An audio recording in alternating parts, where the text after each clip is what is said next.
Assalamualaikum warahmatullahi wabarakatuh. Salam sejahtera Bapak Ibu semuanya. Om Swastiastu, Namo Buddhaya, salam kebajikan, salam Bapak Ibu. Yang pertama saya ingin mengucapkan terima kasih pada Bapak Rektor tadi yang sudah membuka acara. Ya walaupun beliaunya sudah tidak hadir secara zooming, tapi saya perlu menyampaikan salam hormat saya pada beliaunya Bapak Profesor Dr. Mulyanto Nugroho. Yang kedua saya matur nuwun atas undangan Ibu Nini Susanti dari Badan Pengembangan Akademik, ya.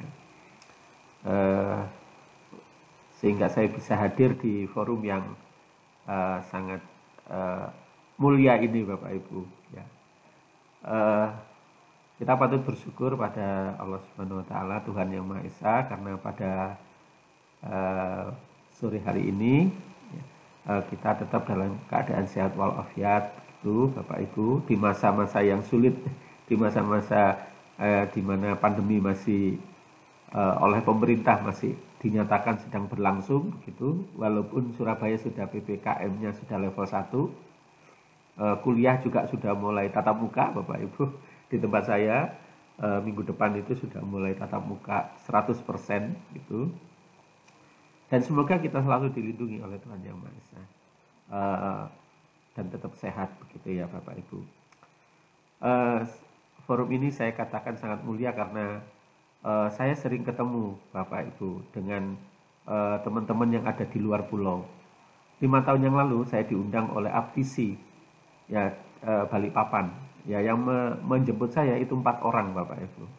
4 orang menjemput ke bandara, kegiatannya kurikulum. Lalu dia menyampaikan bahwasanya beliaunya ini adalah pengurus Aptisi dan pemilik beberapa perguruan tinggi swasta di Kalimantan. Terus beliaunya memperkenalkan sebagai orang industri ya Bapak Ibu. Orang industri, ada yang di Pertamina, ada yang di perusahaan swasta dan sebagainya. Lalu beliaunya menyodorkan kartu nama. Kartu namanya disodorkan, saya dikasih satu-satu begitu. Saya baca pada dokter semua ini, orang pabrikan tapi dokter semua. Dan beliaunya ini sudah senior semua gitu ya. Sudah tadi di awal cerita mengatakan sudah mau retired, sudah mau pensiun ini Pak Samsul gitu ya. Saya tanya, bahkan ada yang dokternya 2 Bapak ya, dokternya itu 2. Nah, saya tanya, Bapak ini masih ada waktu ya sekolah ya? Masih Pak gitu ya. Sekolah di mana ya? Kita cari yang deket-deket aja. Kami sekolah di Untak, Pak. Jadi 4-4-nya itu alumni Untak S3-nya. Gitu ya. Dan di antara yang 4 itu, 1 doktornya 2. Yang 1 diambil di Untak, yang satunya diambil di Winsah. Ya. Winsah. 2 doktor gitu. Lalu saya tanya, Bapak punya waktu ya sekolah dokter? Ya disempatkan Pak, disisihkan. Kadang-kadang kami yang ke Surabaya, kadang-kadang dosen kami yang datang ke Balikpapan gitu ya. Ya Pak, lalu 1 semester berikutnya saya diundang lagi Pak di IAIN yang kemarin ada motor GP itu, IAIN Mataram. Wah, rektornya memberikan sambutan. Wah, terima kasih atas kehadiran Pak Samsul dari Surabaya. Saya juga alumni Surabaya Pak. Ternyata beliau rektor itu dokternya lulusan Untak juga gitu. Dokternya lulusan Untak. Lalu saya punya kiai Bapak Ibu, dan kiai itu sering mengundang saya di UINSA gitu ya. Beliau adalah dosen senior di UINSA, dan kita juga mungkin barangkali sering mendengar channelnya beliaunya di salah satu radio swasta yang terkenal begitu. Ternyata S3-nya juga dari Untak. Luar biasa Untak ini memang. Ya, jadi saya diundang di Pascasarjana Untak ini adalah sebuah kehormatan buat saya Bapak Ibu. Ya, karena alumninya sudah menyebar kemana-mana untuk level doktornya dan menjadi tokoh-tokoh masyarakat begitu ya. Saya kira ini adalah hal yang sangat luar biasa dari sebuah perguruan tinggi yang sudah sangat dikenal ya di tanah air ini ya Bapak Ibu ya. Nah itu rasa bangga saya Bapak Ibu. Dan ini yang baru pertama kali saya diundang di Pascasarjana Untak. Biasanya ya diundang di S1. Ya di fakultas teknik itu beberapa kali, terus pernah di fakultas psikologi kalau tidak salah itu beberapa kali karena mendapatkan hibah. Lalu ini tema sekarang ini tentang kurikulum ya, Bapak Ibu, kurikulum pasca sarjana dan ya pasca sarjana berarti nanti S2 S3 ya Pak ya. Nah kemarin itu 3 hari yang lalu saya diundang oleh pasca sarjana UIN, Sunan Kalijogo yang ada di di Jogja. Itu temanya agak menakutkan, Bapak Ibu. Temanya itu adalah filosofi dan implementasi kebijakan kampus merdeka untuk pasca sarjana. Waduh. Ini ngomong apa lagi nih ya?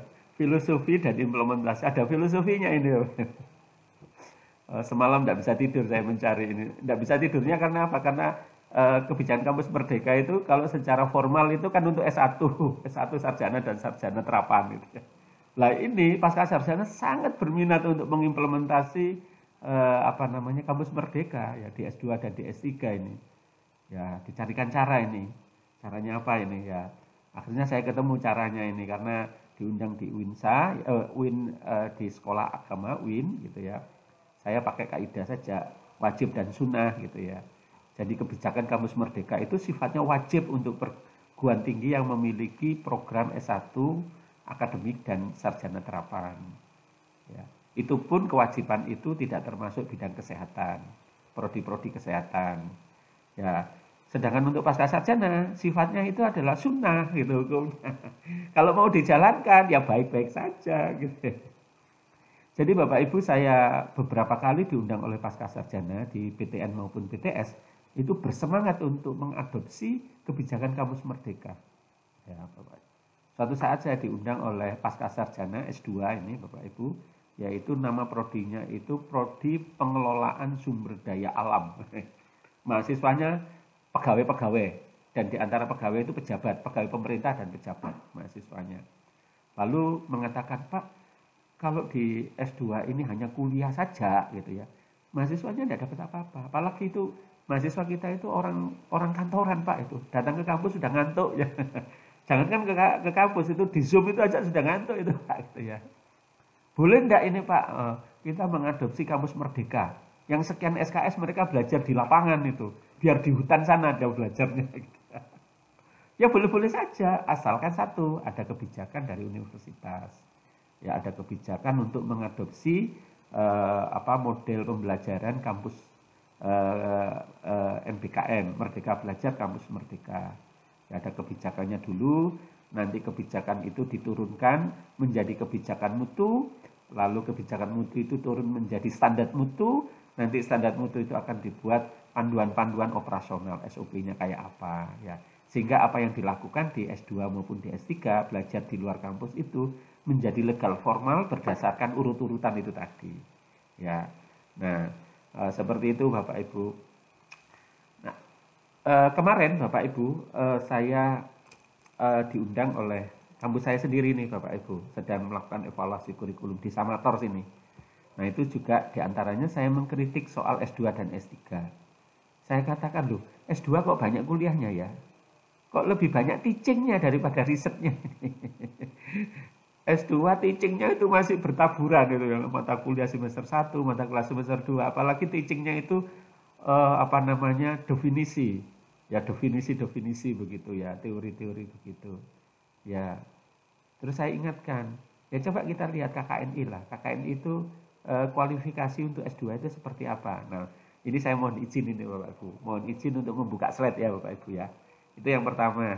Yang kedua, mohon izin saya menutup video Bapak Ibu supaya nanti lancar ini slide-nya. Oke, ngapunten ya Bapak Ibu nggih. Oke. Nah, ini Bapak Ibu. Nah, kalau kita memperhatikan Bapak Ibu, sudah terlihat Bu Bapak Ibu slide-nya? Iya, ampun. Nggih, ngapunten. Saya langsung jujuk saja nggih Bapak Ibu, saya jujuk ke slide yang tadi menjadi intro tadi. Jadi Bapak Ibu kalau kita baca ya di KKNI sampai hari ini kan ini ya Bapak Ibu, menurut Undang-Undang 1212 itu acuan utama kita di dalam mengembangkan dan melaksanakan kurikulum itu masih KKNI kan Bapak Ibu, belum berubah kan. Jadi di luar sana mengatakan, oh kurikulum kita sudah berubah dari kurikulum KKNI menjadi MBKM. Oh tidak berubah, ya tetap kita acuannya ke KKNI karena undang-undangnya belum dirubah sampai hari ini. Undang-undang 12 tahun 2012. Nanti kita tunggu, ini DPR katanya mau mengumpulkan undang-undang yang terkait dengan pendidikan. Karena ternyata kita punya beberapa undang-undang yang terkait dengan standar pendidikan ini. Ya. Pendidikan nasional dan sebagainya, termasuk undang-undang tentang guru dan dosen ini mau dijadikan satu Bapak Ibu, dijadikan satu undang-undang yang nanti mewadahi semua undang-undang yang ada itu. Nah sementara kita pasti pakai undang-undang 1212, lalu undang-undang 1212 itu memerintahkan ya bahwasanya pelaksanaan pendidikan di perguruan tinggi itu harus mengacu pada kerangka kualifikasi nasional. Itu satu. Yang kedua, nanti pengembangan dan implementasinya diatur oleh peraturan menteri yang sekarang kita kenal dengan SNDikti, Standar Nasional Pendidikan Tinggi, yaitu Permendikbud nomor 3 tahun 2020. Ini Permendikbud yang sudah berubah 2 kali atau 3 kali itu ya Pak ya. Jadi Permendikbud nomor 49 tahun 2014, lalu berubah menjadi Permenristek Dikti nomor 49 karena diprotes sama PTS itu ya perguruan tinggi maksud saya karena SKS untuk S2 S3-nya terlalu besar. Waktu itu kan S2-nya itu dihitung per jamnya ketemu 72 kalau tidak salah. Lalu S3-nya itu sama dengan D3 Bapak Ibu 108. Lalu melalui forum rektor PTS akan waktu itu protes Bapak Ibu. Loh kalau S2 sebesar itu SKS-nya, kalau PTN tidak ada masalah karena PTN kan yang bayari pemerintah. Kalau PTS itu bayarannya per SKS ini. Lalu dikembalikan lagi, jadilah Permenristek Dikti nomor 49. Sehingga untuk S2 tetap 36 SKS minimal, lalu untuk S3 minimal 42 SKS ya. Nah lebih dari itu boleh, tapi minimalnya itu. Nah itu Bapak Ibu lah, di KKNI itu Bapak Ibu dikatakan bahwasannya untuk level 8 ini yang jadi rujukan untuk S2 itu adalah mampu mengembangkan pengetahuan teknologi dan atau seni dalam bidang keilmuannya atau praktek profesional melalui riset Bapak Ibu. Ya melalui riset hingga menghasilkan karya inovasi dan teruji. Artinya teruji ya sudah dipublikasi di masyarakat begitu. Lalu memecahkan permasalahan ilmu pengetahuan teknologi dan atau seni di dalam bidang keilmuannya melalui pendekatan inter dan multidisiplin. Nah ini yang kalau di bidang teknik sering kelupaan ini Bapak Ibu. Ya dikira S2 itu tesisnya membuat sesuatu. Oh tidak. Membuat sesuatu itu karena permasalahan apa yang diangkat. Baru membuat itu apakah menjawab permasalahan. Ya, define problem. Ya. Nah, baru membuat sesuatu. Ya, kalau di teknik itu kan rata-rata membuat sesuatu, Pak Ibu ya. Nah, itu diminta multidisiplin ini. Ya. Nah, ini juga sering kelupaan ini Bapak Ibu, multi dan interdisiplin ini di perguruan tinggi ini. Lalu mampu mengelola riset dan pengembangan yang bermanfaat bagi masyarakat dan keilmuan serta mampu mendapatkan pengakuan nasional maupun internasional. Nah, ditetapkan kemudian yaitu publikasi di jurnal terakreditasi secara nasional. Ya, jurnal nasional terakreditasi. Ya, yang terindeks oleh Sinta misalnya. Atau mengikuti conference internasional walaupun tempatnya di Surabaya gitu ya. Itu kan banyak itu Pak konferen-konferen yang diadakan perguruan tinggi tapi tempatnya di Surabaya gitu ya. Tapi internasional pembicaranya, keynote speakernya dari luar negeri semua. Lalu tim review review artikel yang masuk juga internasional gitu ya. Tidak hanya dari kampus yang ada di Indonesia tapi dari beberapa kampus di luar negeri, nah internasional. Nah, kalau kita lihat ini Bapak Ibu, dilihat ini dari KKN ini saja, berarti S2 itu kan cara belajarnya kan melalui riset ya Bapak Ibu ya. Nah, jadi saya agak heran itu ada S2 by riset. Kok bisa ya S2 by riset? Apa yang sebelumnya by teaching gitu. Jadi ada S2 reguler yang banyak kuliahnya itu, lalu membuat S2 by riset, tidak ada kuliahnya sama sekali langsung riset gitu. Ya itu ada seperti itu. Tapi sesungguhnya jelas kok Bapak Ibu, KKN kita itu mengatakan bahwasanya riset kita, S2 kita itu adalah by riset. Walaupun nanti kalau ada kuliah-kuliah itu adalah mendukung risetnya, gitu ya, mendukung penelitiannya. Nah itu untuk S2. Mohon maaf Pak Samsul, Ya. bisa di slide itu biar Ya sudah ini Bu, belum ya, belum kelihatan slide-nya ya Bu ya. Slide-nya belum terlihat. Oh ngapunten kalau begitu. Mohon maaf. Ya Bu. Ya ini tadi di tempat saya sudah bergerak jauh ini Bu. Gini Bu, sudah kelihatan slide-nya Bu? Belum. Belum juga. Oh baik Bu. Ya, saya selanjutnya lagi. Moga-moga ini sudah kelihatan. Ini level 9 ini tadi Bapak Ibu, bahwasanya KKNI mengatakan bahwasanya program studi magister itu adalah by riset dengan melalui pendekatan riset ini multi dan interdisiplin. Ya. Lalu yang berikutnya Bapak Ibu level 9 ini untuk program doktoral ini ya mampu mengembangkan recording in progress. Ya. Terputus. Iya Bu, aduh. Ini terganggu lagi ya Bu ya, ngapunten ini ya Bu. Nah ini, bagaimana Bu, sudah kelihatan? Sudah nggih? Sampun. Ya Bu, baik Bu. Lalu untuk level 9, ya, program doktoral ini Bapak Ibu, itu sama seperti tadi melalui pendekatan riset ini Bu. Melalui pendekatan riset menghasilkan karya kreatif, original dan teruji ini. Ini ada ada unsur originalitasnya ini Bu. Unsur keasliannya. Ya, artinya nanti akan kita lihat karya-karya mereka itu jangan sampai terjebak pada plagiasi atau self plagiasi. Ya, memplagiasi dirinya sendiri itu memang peraturan kita di Indonesia itu begitu ketat tentang plagiasi ini Bapak Ibu ya. Kalau beberapa negara di luar negeri itu ada yang memperkenankan self plagiasi itu Bapak Ibu. Tapi kita tidak boleh nih self plagiasi ini. Ya di tempat saya kemarin ada beberapa pengajuan guru besar yang terhambat karena self plagiasi ini. Ya mampu memecahkan permasalahan ilmu pengetahuan teknologi dan atau seni dalam keilmuan melalui pendekatan inter, multi dan ketambahan transdisiplin ini Bapak Ibu. Ya transdisiplin. Nah transdisiplin itu adalah pendekatan keilmuan melalui riset yang melibatkan masyarakat Bapak Ibu.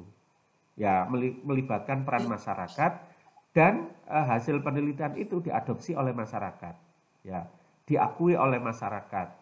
Ya mungkin bentuknya Bapak Ibu publikasi yang disitasi, ya publikasi yang dipakai untuk kegiatan masyarakat begitu. Itu bentuknya Bapak Ibu yang disebut dengan transdisiplin ini. Ya. Lalu mampu mengelola, memimpin dan mengembangkan riset dan mengembangkan dan pengembangan yang bermanfaat bagi kemaslahatan umat. Nah itu berarti diadopsi oleh masyarakat ini. Serta mampu mendapatkan pengakuan nasional internasional. Dinyatakan dalam bentuk publikasi di jurnal yang bereputasi. Nah, Q1, Q2, Q3, Q4 gitu. Ya tergantung perguruan tingginya masing-masing ini Bapak Ibu. Mau Q1, Q2 atau boleh Q3, Q4 begitu. Monggo silakan gitu ya. Pokoknya yang bereputasi ini.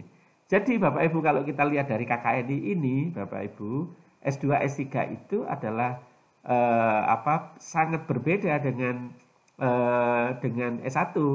Kalau S1 itu menurut KKNI adalah menghasilkan lulusan yang memiliki kemampuan mulai memformulasikan sampai menyelesaikan masalah ya, yang dia temui di dalam bidang pekerjaannya sesuai dengan standar-standar dalam bidang pekerjaannya. Tetapi kalau S2, S3 ya, mampu menyelesaikan dan mengembangkan permasalahan-permasalahan dalam bidang iptek ya, termasuk seni di dalamnya melalui pendekatan riset begitu. Jadi Bapak Ibu kalau ingin publikasinya banyak, world class university ya S2 S3-nya harus dibesarkan Bapak Ibu supaya publikasinya besar. Ya publikasinya jadi besar. Ya bisa masuk menjadi QS 100 itu yang didorong oleh IKU. Ya, jadi sangat strategis kalau perguruan tinggi lalu mengambil jalan memperbesar S2 ya dan S3, lalu agak ngurangi sedikit yang S1. Ya, atau S1-nya tetap, lalu yang dikembangkan S2, S3 dalam kaitannya adalah world class university yang memperbesar publikasi-publikasi dan riset. Ya, kurang lebih seperti itu Bapak Ibu, kurang lebih terkait dengan pascasarjana S2 dan S3. Begitupun jangan lupa Bapak Ibu, ada kualifikasi umum dari KKNI yang terkait dengan sikap, ya, tentang ketakwaan, sebagai negara yang berpegang pada falsafah Pancasila, itu ya. Ya, soal moral, etika, kepribadian, ya, dalam menyelesaikan tugas-tugasnya ini mesti diajarkan kepada mahasiswa atau diberikan contoh. Barangkali kalau S2, S3 itu sudah tidak saatnya diajarkan ya Bapak Ibu ya, saatnya didemonstrasikan, diberi contoh gitu ya. Ya, berperan sebagai warga negara yang bangga dan cinta tanah air. Ya, mendukung perdamaian dunia. Nah, lagu Indonesia Rayanya tadi saya menjadi sangat tersentuh Bapak Ibu. Saya baru dengar lagu Indonesia Raya, syairnya seperti itu tadi. Wah, luar biasa. Mampu bekerja sama dan memiliki kepekaan sosial, kepedulian yang tinggi terhadap masyarakat dan lingkungannya. Ini mesti harus diajak ini mahasiswa, mungkin melalui kebijakan kampus merdeka tadi ya, belajar di luar kampus itu ya. Semester 1 masih di dalam kampus, semester 2 mulai dia didorong ke luar kampus untuk mencari tema-tema riset, case-case di masyarakat begitu. Ya, lalu dikonfirmasi dengan rujukan-rujukan artikel begitu, sehingga dia menghasilkan rumusan permasalahan yang mempunyai akurasi yang baik ya. Memang masalah itu rootnya, basisnya di masyarakat ya, dan terkonfirmasi dari publikasi-publikasi yang dia rujuk begitu ya Bapak Ibu. Jadi punya akurasi yang tinggi begitu ya. Lalu menghargai keragaman budaya, pandangan, kepercayaan agama serta mendapat temuan original orang lain ya. Serta pendapat dan atau temuan original orang lain. Artinya menghargai pendapat orang lain ya, dengan cara mensitasi ya. Ya, mensitasi hasil-hasil karya orang lain itu apabila hasil karya orang lain itu menjadi landasan buat hasil-hasil risetnya dia, baik di tesis maupun di disertasi. Ya, menjunjung tinggi penegakan hukum serta memiliki semangat untuk mendahulukan kepentingan bangsa serta masyarakat luas. Nah, ini Bapak Ibu, kualifikasi umum ini menurut saya ya perlu kita berikan contoh gitu ya. Contoh-contoh, perlu kita didikkan, tapi bukan kita ajarkan. Kalau di S1 kan diajarkan. Diajarkan, teaching gitu. Kalau di S2 mungkin kasih contoh, lalu diedukasi ya. Lalu dihabituasi Bapak Ibu ya. Di S1 pun mestinya tidak hanya sekedar teaching, mestinya ya juga masuk ke ranah pendidikan, dididikkan ke mahasiswa ya. Itu ya Bapak Ibu, dan nanti masuk pada pengertian proses pembelajaran ini ya. Pembelajaran itu adalah sebuah proses interaksi antara dosen, mahasiswa dan sumber belajar. Ini satu kesatuan yang tidak bisa terpisah Bapak Ibu dalam definisi pembelajaran. Ya, jadi mungkin kalau kita punya program S2 dan S3 biasanya oleh lembaga akreditasi itu harus dikasih meja itu Bapak Ibu di lab. Di lab itu ada ruangan khusus untuk mahasiswa S2, S3. Bahkan kalau mahasiswa S3 harus dikasih tempat ini Bapak Ibu, dikasih kursi ini, kursi meja, terus ada kursinya di situ supaya dia lebih mudah ketemu dengan dosennya. Ya, dengan dosennya. Nah, itu kan ada ya Bapak Ibu dalam kriteria penilaian akreditasi BAN PT itu kan ada ya ketersediaan di laboratorium, studio dan lain-lain itu tempat untuk mahasiswa S2, S3 ya, melakukan kegiatan pembelajaran penelitian di situ dan konsultasi dengan dosennya. Nah, itu dalam rangka untuk menerjemahkan definisi pembelajaran di dalam SNDikti ya. Nah, seperti itu Bapak Ibu. Lalu ini Bapak Ibu dari Peraturan Menteri Pendidikan dan Kebudayaan tahun nomor 154 tahun 2014 tentang rumpun ilmu pengetahuan dan teknologi serta gelar itu didefinisikan. Monodisiplin itu apa, multidisiplin itu apa, interdisiplin itu apa, transdisiplin itu apa. Ya Pak ya. Saya yakin tanpa definisi ini Bapak Ibu pasti sudah sangat menguasai begitu ya, sangat menguasai. Nah, saya kemarin itu Bapak Ibu bimbingan saya di S2 dan mahasiswa saya di S3 itu waktu mengadakan progres itu saya tanya, ini gambarnya ini kok seperti ini? Dari mana gambar seperti ini? Kayaknya gambar ini tidak masuk akal gitu ya, cara penyajiannya. Dia mengatakan, ini sudah sesuai jurnal Pak, rujukan yang saya rujuk. Ya.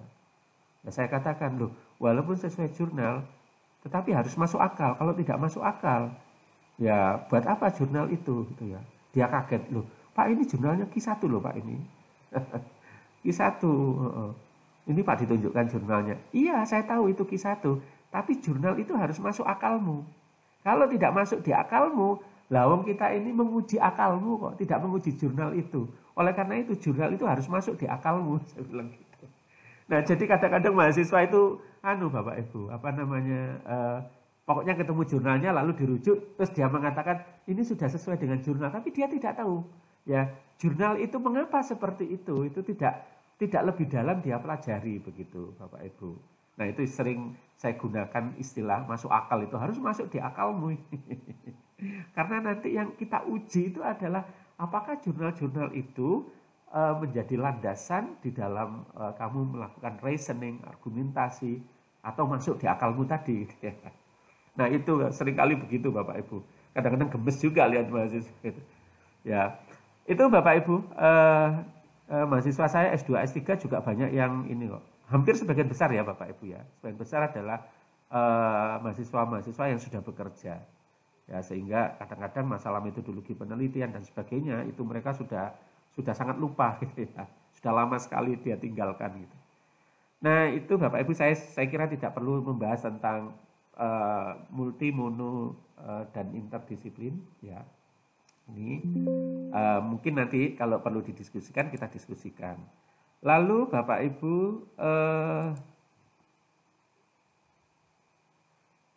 ini juga Bapak Ibu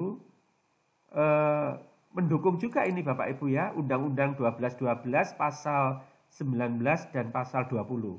Ya, pasal 19 ini untuk magister, ini Bapak Ibu. Sedangkan pasal 20 ini adalah untuk doktor. Ini sama senada dengan KKNI tadi bahwasanya S2 dan S3 ini adalah program pendidikan melalui pendekatan penelitian. Ya, sama dengan yang tadi. Nah, satu hal lagi yang mungkin barangkali sering kelewatan Bapak Ibu di program doktoral ya. Nah, program doktoral mengembangkan dan memantapkan mahasiswa untuk menjadi lebih bijaksana dengan meningkatkan kemampuan dan kemandirian sebagai filosof dan atau intelektual. Nah, ini Bapak Ibu. Nah, seringkali mata kuliah filsafat ilmu itu tidak diberikan gitu ya, di program doktoral gitu. Ya, seringkali. Ya, beberapa prodi, terutama prodi-prodi yang hard ya Pak ya. Prodi-prodi teknik ini Bapak. Jadi filsafat tentang ilmu itu dilewati sama dia, sudah tidak perlu ini filsafat tentang ilmu. Ya, nah itu saya katakan loh, ini undang-undang loh ya ini. Terus sekarang dikembalikan lagi di tempat saya Bapak Ibu. Ada mata kuliah bersama di S3 itu filsafat ilmu. Yang ngajar adalah para guru besar dari bidang ilmu yang berbeda-beda. Ada yang dari engineering, ada yang dari arsitektur, ada yang dari sains gitu ya. Jadi satu mata kuliah diampu oleh beberapa guru besar dari rumpun keilmuan yang berbeda supaya mahasiswa mendapatkan perspektif sesuai dengan rumpun yang berbeda tadi ya. Nah, karena ini memang amanah dari undang-undang ya. Ya, semula tidak tahu Bapak Ibu ini, ya tidak tahu. Dulu waktu sekolah di Jepang tidak ada gini-ginian ini. Jadi waktu di luar negeri itu tidak ada mata kuliah filsafat ilmu. Ya, ya kebetulan sekolahnya adalah sekolah riset, Bapak riset begitu. Begitu masuk dia langsung masuk lab, ya masuk lab. Lalu dalam pelaksanaan risetnya itu, begitu dosennya merasa ada sesuatu yang kurang, lalu dia disuruh sit in mata kuliah di S1, di S2 gitu ya Bapak Ibu ya. Diminta sit in, memang tidak ada. Lalu dia mengatakan tidak ada mata kuliah filsafat. Nah itu Bapak Ibu. Lalu berikutnya soal UB ini Bapak Ibu. UB ini, apakah UB ini berlaku juga untuk S2? Ya kalau kita kembalikan ke definisinya Bapak Ibu, definisi yang banyak dirujuk oleh lembaga akreditasi yang masuk ke Indonesia Bapak Ibu, itu kurang lebih seperti ini definisinya. Ya ini dirujuk oleh lembaga akreditasi ASIIN, ABET, ya lalu ada ASIK ya, lalu ada juga lembaga akreditasi FIBA dan sebagainya Bapak Ibu yang masuk Indonesia, rata-rata mengusung paradigma OB. Nah, paradigma OB yang mereka pakai sebagai landasan itu cenderung pada definisi yang ditetapkan oleh Spedi. Spedi ini adalah penulis buku tentang OB pertama kali Bapak Ibu tahun 94 ya. Nah, di halaman 12 dia mengatakan kurang lebih seperti ini. OB itu adalah pendekatan dalam sistem pendidikan dengan fokus yang jelas dan mengatur segala sesuatunya dalam sistem pendidikan itu sehingga kemampuan apa yang penting bagi mahasiswa dapat dilakukan pada akhir pengalaman belajar mereka. Artinya dalam sistem pendidikan itu yang terpenting adalah standar kompetensi lulusan, kemampuan apa yang harus dia miliki. Itu harus ditemukan dulu Bapak Ibu. Itu harus merupakan gambaran utuh yang jelas itu ya. Clear picture-nya harus jelas. Lalu dapat dikerjakan, dapat didemonstrasikan. Ya. Lalu measurable, observable, bisa diukur, bisa diamati kemampuan-kemampuan itu. Lalu diterjemahkan di dalam bentuk yang lebih teknis dan diadopsi oleh buku panduan tadi yang ditunjukkan oleh Bu Moderator tadi. Tentang siklus UB. Ya, siklus UB ini ada di buku panduan KPT Bapak Ibu. Ya, panduan kurikulum perguruan tinggi. Yaitu tahap pertama adalah OBC, Outcome Based Curriculum. Yaitu dimulai dari profil lulusan. Jelas kalau S2, S3 profil lulusannya sebagai peneliti kan Bapak Ibu ya. Sebagai peneliti. Lalu bukan supervisor ya Pak peneliti. Lalu diterjemahkan ke CPL, ya. Lalu dari CPL ini muncul bahan kajian, apa yang dikaji oleh mahasiswa. Lalu jadilah mata kuliah, baik mata kuliah teaching maupun mata kuliah yang nanti riset, by riset mata kuliahnya, ya. Lalu berikutnya disusun di dalam struktur kurikulum, ya, atau sering disebut dengan peta kurikulum, ya, kurikulum. Lalu berikutnya Bapak Ibu dosen membuat RPS ini. Nah RPS ini Bapak Ibu di tempat saya ini. Di tempat saya beberapa tahun yang lalu misalnya 3-4 tahun yang lalu. Ini makin tinggi jenjangnya, itu makin RPS-nya makin sedikit Bapak Ibu. Jadi misalnya S1 100%, nanti S2-nya itu paling RPS-nya yang ada cuma 50% gitu. S3-nya bisa jadi tidak ada RPS-nya sama sekali gitu ya. Tidak ada RPS-nya Pak S3 ini. Buat apa membuat RPS gitu ya. Tapi begitu mengikuti akreditasi nasional internasional, sekarang ada semua. Ya S1 punya, S2 punya, S3 punya, dan semuanya 100% gitu ya. Karena mengikuti akreditasi itu pasti ditanya gitu ya. Mata kuliah apa saja yang tidak ada RPS-nya gitu ya. Lah dari RPS ini kemudian dan dengan perangkat pembelajarannya ya, seperti soal-soal atau lembar tugas atau panduan-panduan mengerjakan riset dan seterusnya, lalu muncul bahan ajarnya. Ya bahan ajarnya dalam bentuk apa? Ya bahan ajar kalau S2 S3 ya pasti jurnal lah Bapak Ibu. Ya sudah tidak mengajarkan isinya buku tetapi mengisikan paling enggak book chapter ya Bapak Ibu ya, buku yang berisi tentang tentang hasil-hasil riset. Ya kalau toh menggunakan buku, mungkin buku babon ya Bapak Ibu ya. Buku yang diakui itu menjadi buku rujukan mulai dari S1 sampai S3. Bisa jadi seperti itu. Ya. Nah, seperti itu Bapak Ibu. Maka ini yang terpenting itu adalah keselarasannya Bapak Ibu, mulai dari profil sampai bahan ajar itu selaras tidak. Ya, selaras tidak dengan CPL-nya. Nah, inilah yang disebut dengan dokumen kurikulum Bapak Ibu. Jadi dokumen kurikulum itu tidak hanya berisi daftar mata kuliah, ya, tapi berisi tentang kelengkapan-kelengkapan ini tadi. Setelah itu Bapak Ibu OBLT, Outcome Based Learning and Teaching, gitu ya. Apakah dosen betul-betul pada saat melaksanakan tugas mengampu mata kuliah itu atau mendampingi mahasiswa itu fokus pada capaian mahasiswa, ya, capaian pembelajaran mahasiswa, atau seperti apa gitu, ya. Nah ini metode-metode yang dipilih. Misalnya kalau Bapak Ibu mengajarkan mata kuliah metodologi penelitian untuk S2, gitu ya. Apakah masih mengajarkan metodologi penelitian seperti ketika kita mengajarkan di S1? Yaitu misalnya metode penelitian ada kualitatif, kuantitatif. Ya, kualitatif bla bla bla ada cabangnya lagi, lalu kuantitatif ada cabangnya lagi, eksperimen non eksperimen. Ya, pseudo eksperimen. Ya, lalu dalam penelitian itu perlu data dibagi lagi cabangnya apa, masih ngajarkan seperti itu kalau di S2. Kalau di S1 oke. Kalau di S2 ya, karena tadi basisnya adalah riset, Bapak Ibu memberikan case-case begitu ya di metodologi penelitian itu. Sehingga case-case itu sesuai dengan minat risetnya mahasiswa itu, ya mahasiswa akan mencari rujukan-rujukan. Kalau mahasiswa saya minta paling tidak 25 jurnal harus direview oleh dia di mata kuliah metode penelitian itu. Lalu dicari state of the art-nya, ya kait-kaitannya ini satu dan lainnya sampai ketemu posisi risetmu di mana. Nah itu kalau di tempat saya. Jadi kalau S1 itu 10 jurnal di mata kuliah metodologi penelitian cukup dia meringkas dan mengerti. Tetapi kalau S2 25 jurnal, dia harus mengkait-kaitkan 25 jurnal itu ya dari sisi metodologinya, dari sisi hasilnya, dari sisi sarannya, sampai nanti ketemu state of the art-nya, itu S2. Kalau S3 40 jurnal Bapak Ibu paling tidak ini, 40 jurnal dia harus mereview dan harus mampu dia menggugat jurnal itu.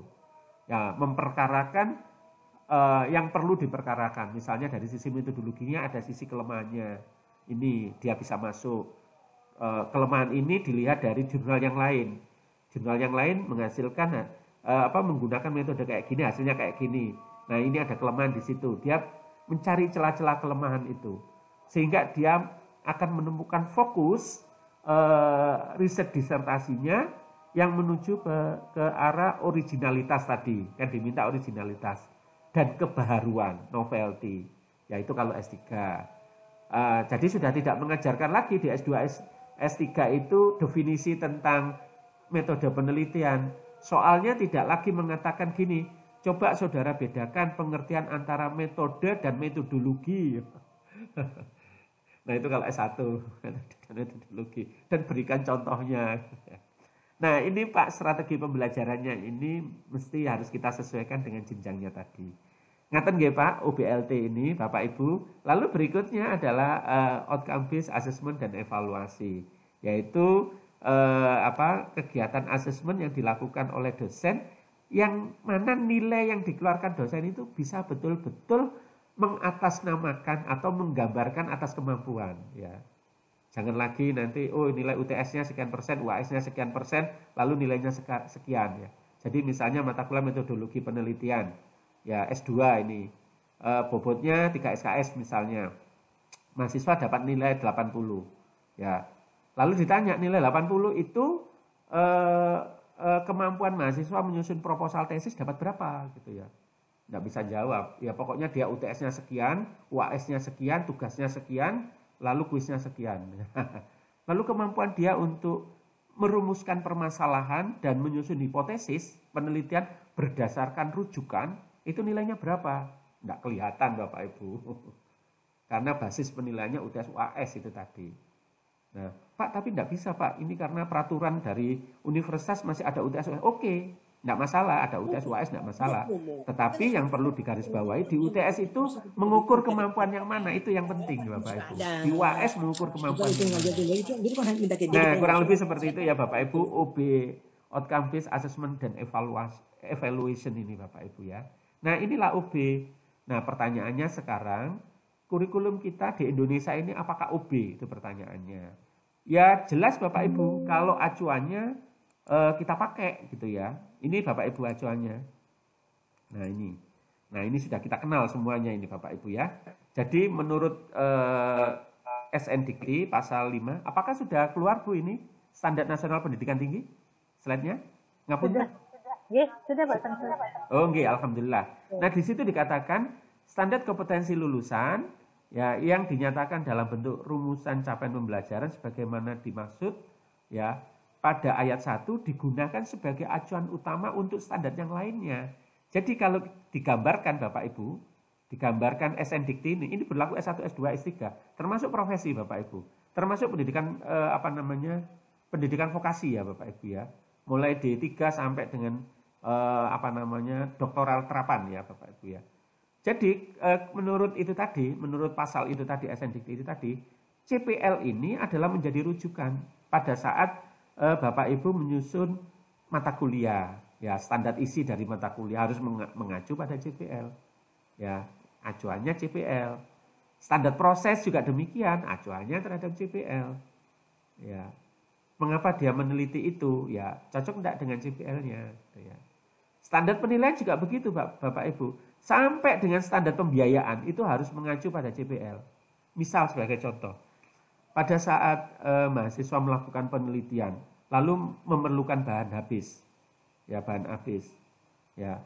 Mengapa dia memerlukan bahan habis itu, bahan untuk menguji, ya? Atau dia perlu datang ke suatu tempat, ya misalnya dia datang ke peradilan memerlukan biaya, karena dia akan menggali data dan informasi di sana.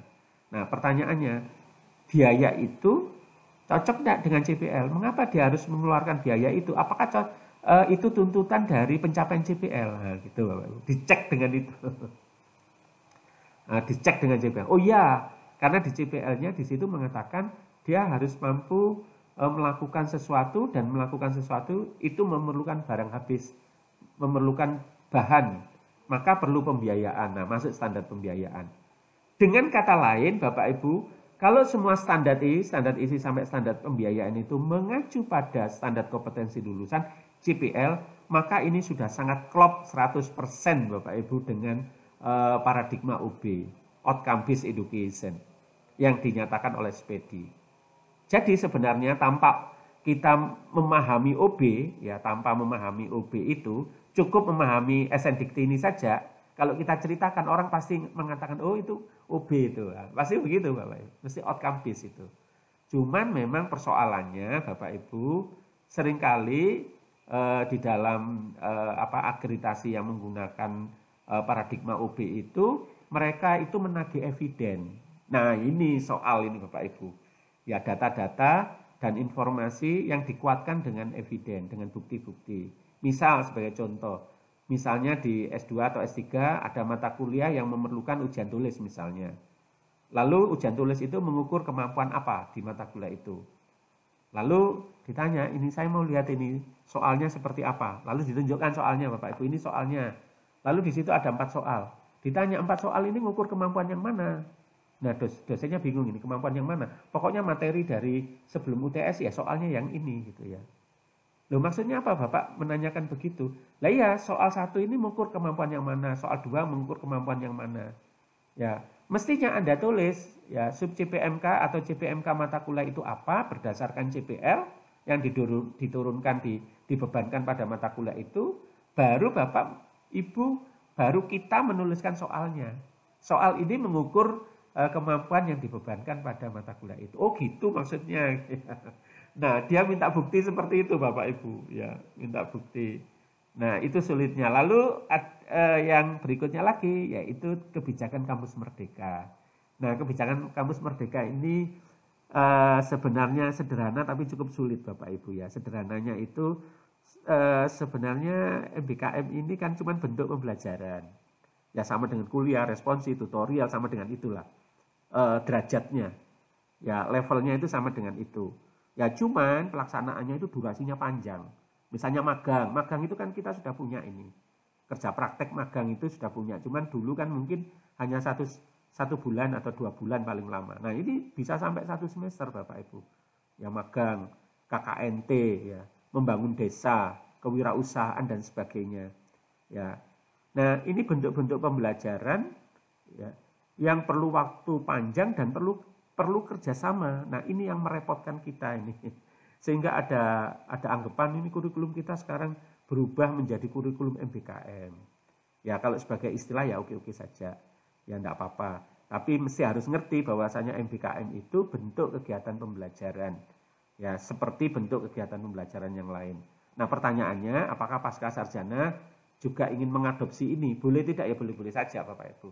Selama tidak ada larangan di SNDikti, di peraturan yang ada, ya boleh diambil. Ya, boleh diambil. Nah, ini ya Bapak Ibu, landasan atau standar yang kita miliki ini sangat komple, sangat pas dengan paradigma UB. Jadi Bapak Ibu jangan khawatir kalau Bapak Ibu nanti kurikulumnya sudah dikembangkan berdasarkan standar ini nanti, standar SNDikti ini, kita bisa klaim bahwasanya lulusan kita sudah menggunakan kurikulum yang dikembangkan dengan pendekatan UB. Gitu ya Bapak Ibu. Saya punya pengalaman di ITS Bapak Ibu untuk mengatakan hal seperti itu dan mereka oke-oke saja, tidak komplain gitu. Nah itu ya Bapak Ibu, apalagi ya ini sampai jam berapa ya Bu moderator ini saya ngomongnya ini? Kok rasanya sudah banyak yang saya sampaikan ini? Sampai jam 4. Diskusinya berapa jam Bu nanti? Kalau boleh tahu. Acara ini 30 menit. Oh ya, mungkin banyak diskusinya ya Bu kalau bisa ya Bu ya. Supaya nanti materi saya terarah ini Bu. Soalnya kalau saya saja yang ngomong nanti khawatir materinya tidak terarah kemana-mana begitu. Kalau berdasarkan pertanyaan diskusi nanti bisa diarahkan ke kebutuhan Bapak Ibu. Jadi saya akan menghabiskan beberapa slide ini nanti setelah itu kita diskusi ya Bapak Ibu. Jadi yang pertama adalah ini Bapak Ibu. Yang pertama adalah structure kurikulum ini. Ya, jadi Bapak Ibu nanti mohon diusahakan sekuat-kuatnya tentang landasan kurikulum ya. Landasan filosofis, landasan sosiologis, landasan psikologis dan yuridis ini. Ya. Kalau bisa, tapi kalau tidak bisa biasanya yang diminta oleh lembaga akreditasi internasional itu landasan filosofis ini Bapak Ibu yang diminta biasanya. Sama landasan yuridis tentunya. Yaitu ya dua itu paling tidak kalau bisa. Ya, lalu visi misi, tujuan pendidikan, strategi dan universitas value. Ini juga harus ada di dalam dokumen kurikulum. Ya, inilah landasan kurikulum Bapak Ibu. Lalu berikutnya adalah peta kompetensi dan body of knowledge ini. Ya, body of knowledge ini.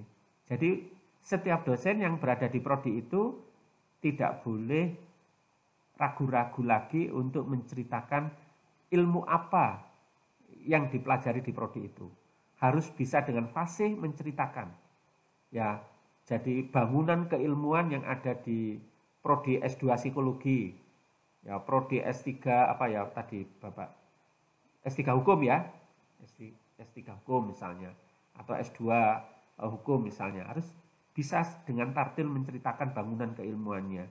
Bahkan kalau perlu bangunan kompetensinya. Ya, setiap dosen ini Bapak Ibu. Ya, harus di dalam kepala, bukan di luar kepala. Kalau di luar kepala itu biasanya suka lupa Bapak Ibu.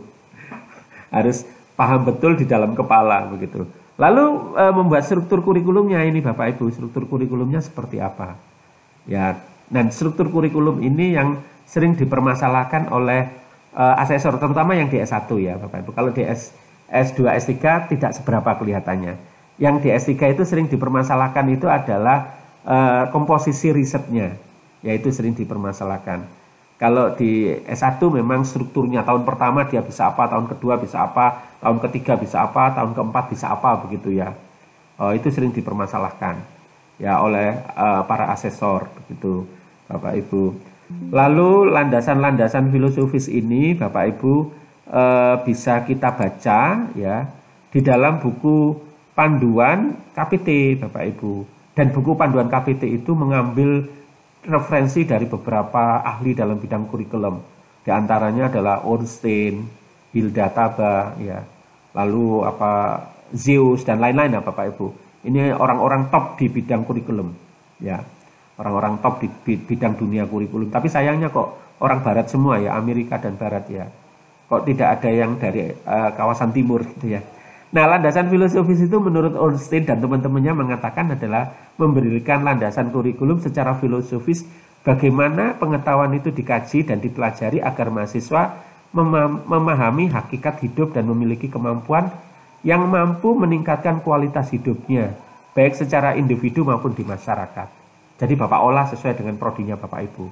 Ya, secara filosofis, ya kajian-kajian di situ apa perannya, sehingga dia bisa menemukan jati dirinya sebagai manusia dan dia punya kontribusi terhadap masyarakatnya. Nah, itu landasan filosofisnya. Lalu landasan sosiologisnya ini memberikan landasan kurikulum sebagai perangkat pendidikan yang terdiri dari tujuan materi, kegiatan pembelajaran dan lingkungan belajar yang positif bagi perolehan pengalaman pembelajaran yang relevan dengan perkembangan personal dan sosial pembelajaran, kurikulum yang tidak lepas dari konstruk sosialnya. Jadi kurikulum yang dibangun, yang mana kurikulum itu mencerminkan kebutuhan masyarakat, mencerminkan kurikulum itu akan memberikan solusi terhadap permasalahan masyarakat. Ya, jadi tetap Bapak Ibu kurikulum itu seperti penelitian juga, ya. Kalau menurut Dick and Carey, kurikulum itu mesti harus dilihat kebutuhan di masyarakat, gapnya kayak apa. Ya, masyarakat mintanya kayak apa, kondisi sekarang seperti apa.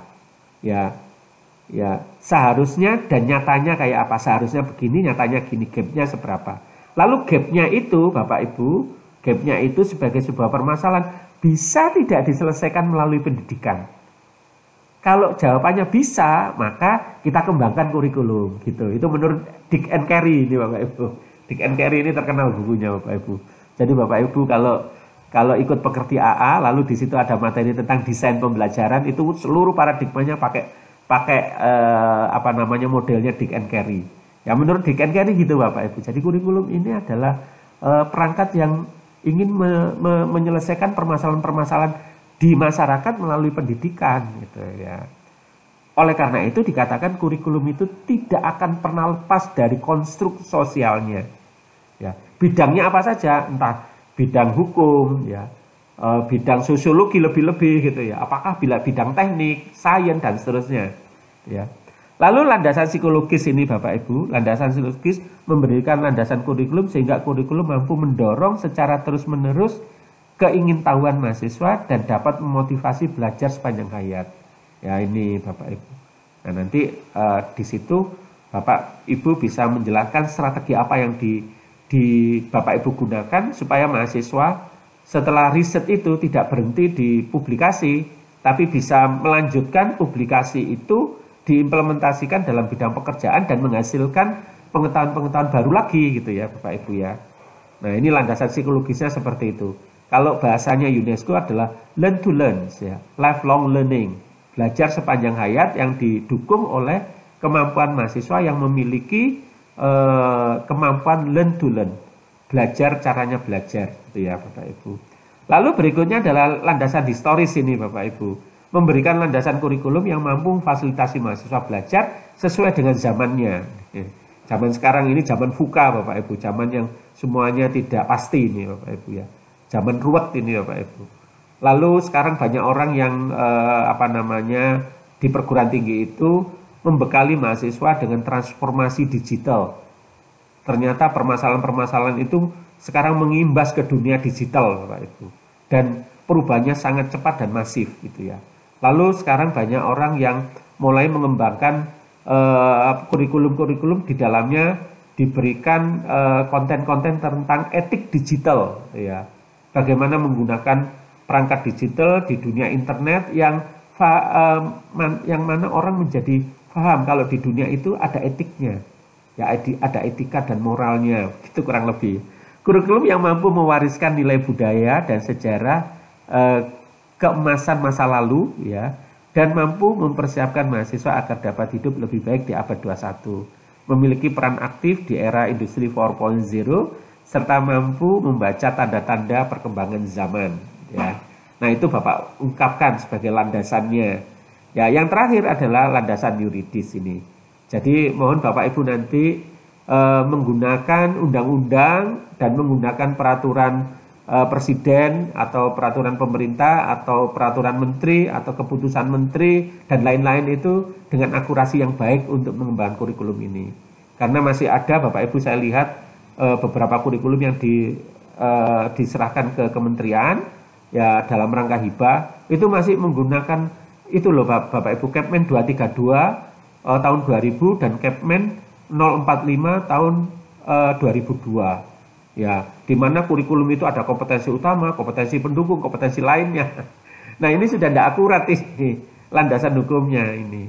Nah, begitu ya Bapak Ibu, ini adalah landasan-landasan yang barangkali sangat cocok untuk Bapak Ibu yang di Pascasarjana. Ya, kalau di S1 barangkali agak wegah ini membuat kayak gini nih.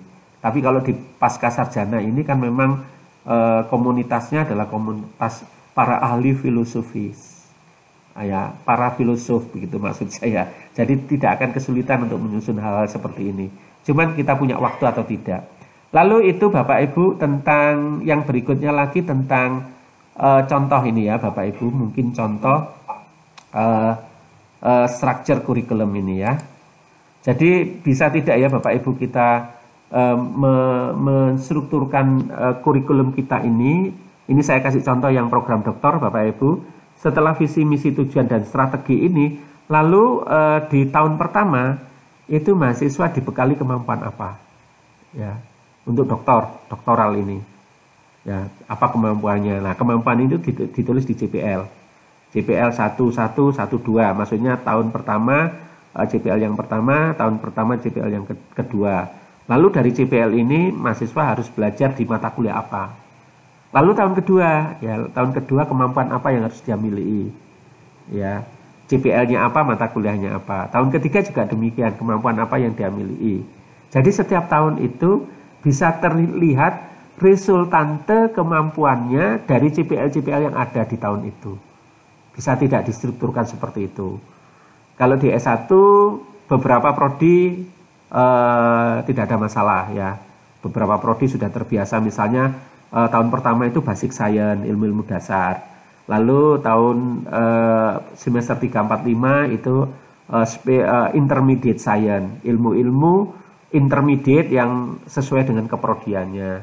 Lalu di tahun berikutnya semester 6-7-8 ke specific science. Ya, mata kuliah yang spesifik mendukung bidang keilmuannya.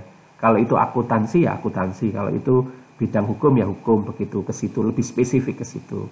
Nah, itu kalau di S1 Bapak Ibu ya. Kalau di doktoral seperti apa Bapak Ibu ya. Nah, saya kasihkan contoh ini Bapak Ibu. Nanti setelah ini kita diskusi ya Bapak Ibu. Saya kasihkan contoh ini. Nah, ini contoh saja ya Bapak Ibu. Misalnya ini. Taruhlah di ini program magister ini. Ya Bapak Ibu, taruhlah ini terdiri dari beberapa stage ya, beberapa tahapan. Tahapan pertama itu semester 1. Ya taruhlah di semester 1 ini adalah kemampuannya mengarah pada pre-design research and thesis ini ya Bapak Ibu. Mohon maaf. Ini saya tadi tesis ini, bukan disertasi, yang disertasi berikutnya. Selalu ada saja yang salah ketik ini Bapak Ibu. Ya, pre-design research of thesis. Bisa dilihat Pak, Bapak Ibu ini, slide saya ini, tahap kurikulum program magister. Ngapunten? Ya, geng, alhamdulillah. Ini saya ngapunten Bu sambil ngecek-ngecek ya Bu, khawatir nanti kelewatan seperti tadi. Nah, tahap pertama ini adalah philosophical and methodology research. Ya, subjeknya misalnya research and methodology, dikasih mata kuliah metodologi penelitian. Lalu kedua adalah theoretical review, jadi dikasih beberapa teori yang merupakan hasil review dari jurnal-jurnal misalnya atau dari buku-buku babon misalnya. Lalu berikutnya lagi review of research result ini ya. Jadi mahasiswanya sendiri mencari jurnal itu tadi, lalu jurnalnya direview. Ya direview lalu dicari kait-kaitannya satu dengan yang lainnya. Taruhlah dikasih bobot 16 SKS. Taruhlah seperti itu. Lalu stick yang kedua, tahapan yang kedua, semester 2, ini mahasiswa mulai mempersiapkan proposal tesisnya ini. Ya, semester 2 mulai mempersiapkan dia. Yang luarannya nanti adalah proposal tesis gitu ya. Design and Management of Research ini, ya, merancang dan mengelola penelitian. Diawali dengan menyusun proposal. Taruhlah contoh ini Bapak Ibu nggih 4 SKS. Jadi luarannya berupa proposal. Ya. Ini masih mending Pak, ada kuliahnya ini. Anak-anak yang sekolah di luar negeri magister itu belum masuk saja sudah harus submit proposalnya ini. Kebetulan anak saya ini ambil S2 di Twente di Belanda Bapak Ibu. Sebelum masuk itu sudah harus proposal risetnya harus masuk duluan supaya diterima dan dapat beasiswa gitu ya. Yaitu lalu semester 3-4 itu adalah seminar and or publication ini. Ya tesis operation, jadi tesisnya sudah dijalankan, proposal beres, tesisnya dijalankan, lalu juga seminar-seminar Bapak Ibu, seminar-seminar mungkin barangkali seminar yang nasional maupun seminar internasional begitu. Ya, lalu ujian, ya ujian akhir atau defense ya. Final examination, ujian akhir atau defense, dan publication. Ya. Misalnya hasil risetnya dalam bentuk laporan penelitian, tesis, membuat laporan penelitian, dikasih bobot 6 SKS misalnya. Lalu publikasi di jurnal nasional terakreditasi misalnya. Atau konferensi, ya konferensi internasional, ya seminar di konferensi di seminar internasional misalnya 6 SKS. Lalu ujian tesisnya, mohon maaf ini keliru juga ini. Jadi kalau promosi kan S3 ya Bapak Ibu ya. Ujian tesisnya tesis 4 SKS, total jadi 36 SKS misalnya. Ini contoh Bapak Ibu ya, contoh saja.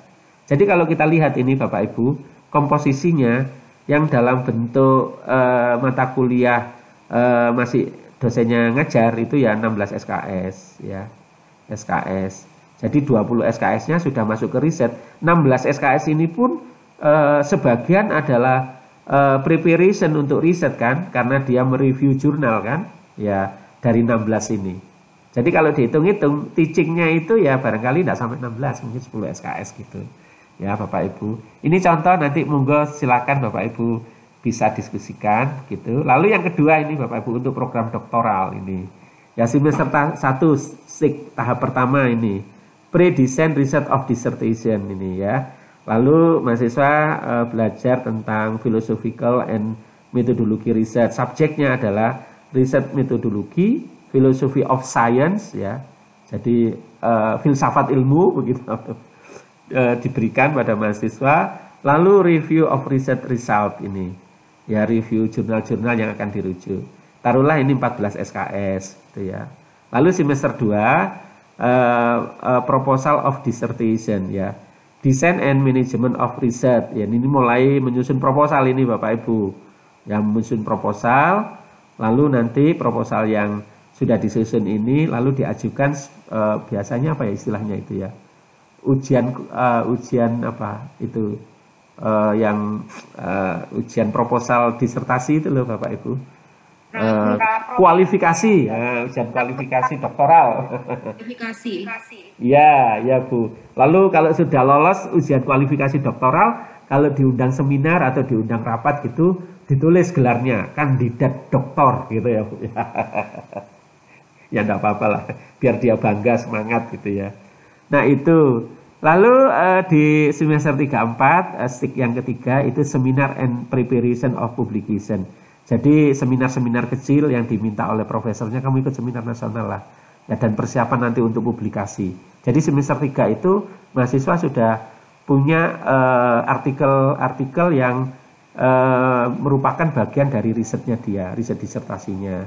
Ya mungkin dari tinjauan-tinjauan review jurnalnya itu sudah bisa dibuat ya.